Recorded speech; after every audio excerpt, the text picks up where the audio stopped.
You're back with us on Holy Land Uncovered. Today we've been talking about the Jewish Tu Bishvat and the Christian Valentine's Day that were celebrated last week. I'm Tal Henrik, and with me in the studio to discuss things further are Father Eamon Kelly from the Catholic Church here in Israel and Rabbi Nir Barking from the Progressive Jewish Movements.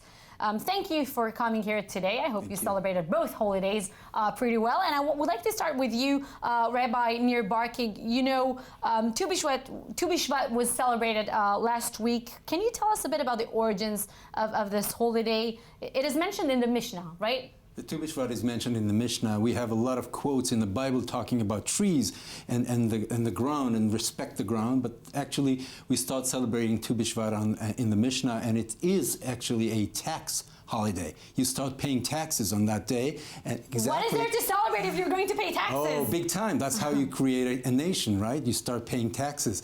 But it's also a beautiful, it's a beautiful explanation or example of how a holiday is being developed. Because in the Mishnah times, it's a tax holiday. But later on in the process, in the 16th century, more or less, we were celebrating it with in Tzfat, with all those Seder that you're knowing from these days, and we are starting to give spiritual moments to the Kabbalist Tu Bishvat, and we're gathered and we're celebrating with all the fruits and all the special vegetables of the Holy Land. And planting trees, of course. No, planting trees is even 400 years later. We're starting to, when Zionism begins, they turn Tu Bishvat not from tax, not from the 16th century Seder of the Kabbalists.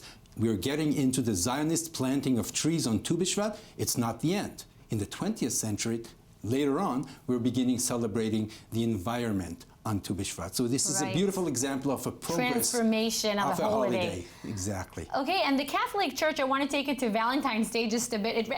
The Church recognizes 3 different saints named Valentine. Mm-hmm. First one, which one is the right one associated with the holiday itself, and what does it all have to do with romance? Well, there's obviously stories that are carried on generation to generation.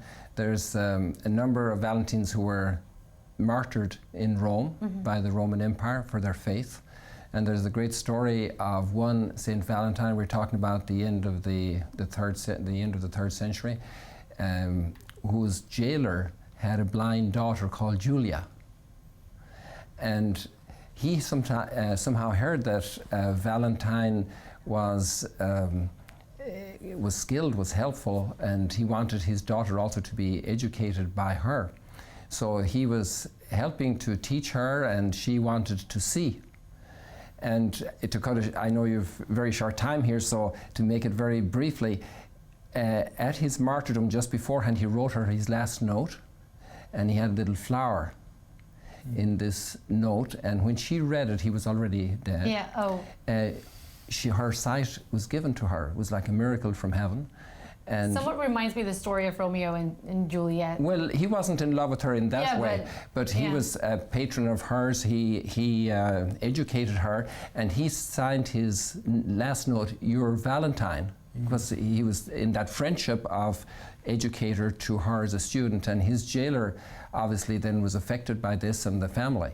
And then the tradition went down then to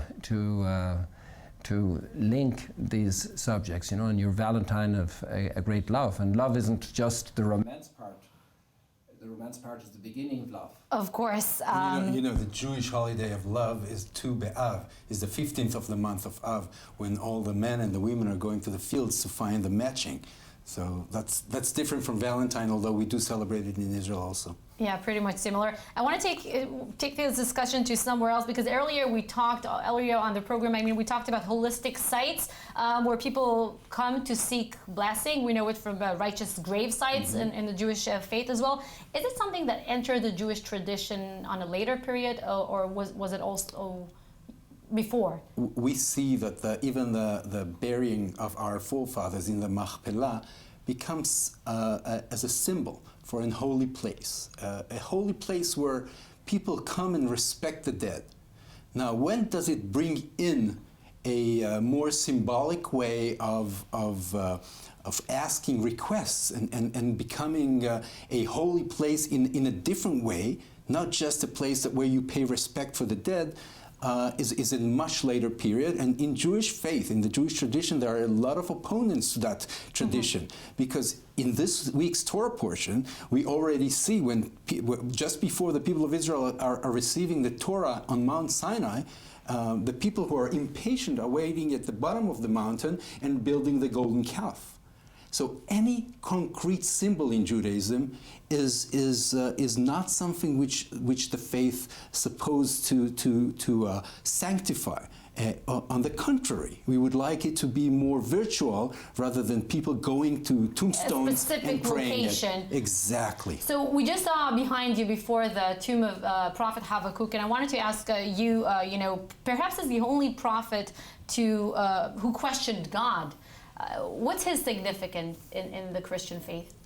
I would like to tie it into the whole story of love as well. Yeah.